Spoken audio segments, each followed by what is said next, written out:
So a stupid, idiotic Seahawks fan over the weekend, I think week 1 of the preseason for Raiders Seahawks, Geno Smith is back in town with his new team, the Raiders. They traveling against the Seattle Seahawks week 1.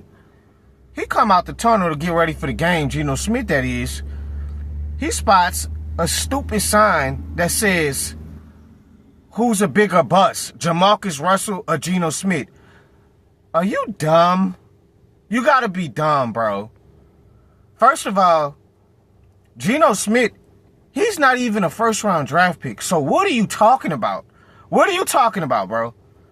Like, these fans just be making it. It's like, do you think about what comes out your mouth before, or what you write on your poster before you bring that shit out? And then it's like you just discredit what Geno Smith has done for y'all. People thought the Seahawks were going to be in the bottom of the barrel because I think at the time Geno was competing with Drew Lock for the starting job. Geno wins the job. So in 3 seasons with Seattle, this man went 27 for 22 win to loss percentage, 12,223 yards, 71 touchdowns, 35 picks, made 2 Pro Bowls and 1 playoff appearance, and had a winning percentage. So you just going to disrespect and be unappreciative of what Geno Smith did in those 3 years because everybody thought it was going to be ugly after Russell Wilson left and he kept them afloat and kept them in a lot of games. So I don't know what are you talking about? And it's funny because Seahawks fans basically say he's this particular guy usually disrespect former Seattle Seahawks players. One time he wrote to Cassius Marsh. I can't remember what team he was on at the time. He used to play for the Seahawks. He returns to play him again. He talks about, "Did you find your Pokemon cards yet?" So he's just a troll. This guy's a troll. He's an idiotic troll. He said one disrespectful thing to a Jets player. A Jets player threw a snowball, launched a snowball at his head. So he's just an annoying troll. As for Geno, man, you got to be better than this. You want to, I like the moxie. I like the edge. I like when Raiders players have edges. Max Crosby, they said Max Crosby didn't even know what the hell was going on. He flips them all right along with Geno. That's why I love Max Crosby. Is my favorite pass rusher. I love Mad Max, bro. He is the embodiment of Raiders.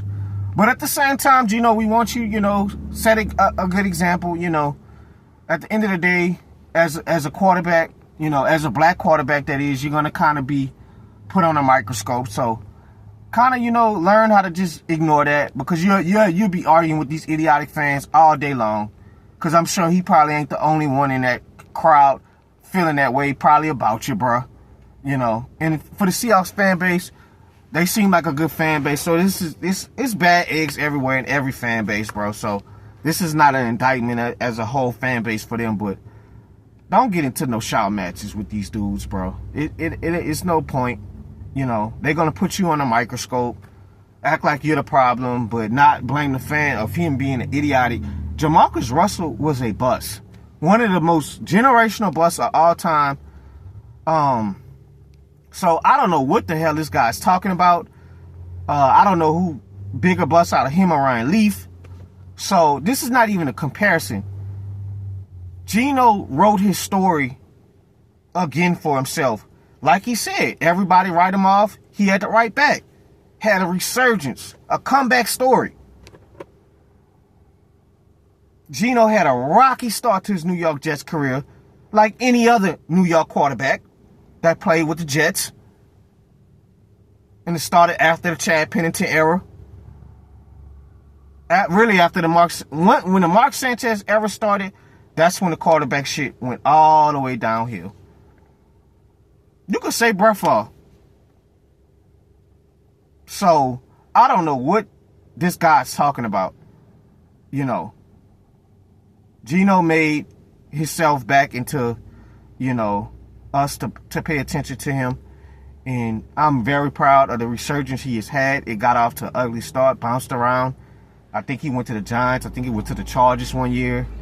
It got ugly for Geno, and he stayed consistent, and he kept his head above his shoulder and waited for his time. And Pete Carroll called his number, and it's just good to see. So I wouldn't get into that shit with them guys. Geno, man, he's just a troll, you know. So, but we'll see what the Raiders are gonna do this season. You know, they drafted Ashton Genty. I feel like they need some more wide receiver help, you know, to make the passing game easy for Geno. But you don't really, when you got Brock Bryce is going to be the face of the tight end. Brock Bryce is going to be the face of the tight end room. Everything he does is exceptional. So they could be competitive because, like I said, the defense is outside of Max Crosby, Mad Max. They don't really have a lot of stars, but they coach very well and they play nasty and they give the Chiefs a hard time every year. So, you know, this is just a year to see what Geno and Pete are going to do, and they're just going to bring, you know, some great competitiveness to this Raiders team because it's always good to see when the Raiders are competing. That's all I got, guys. I'm out.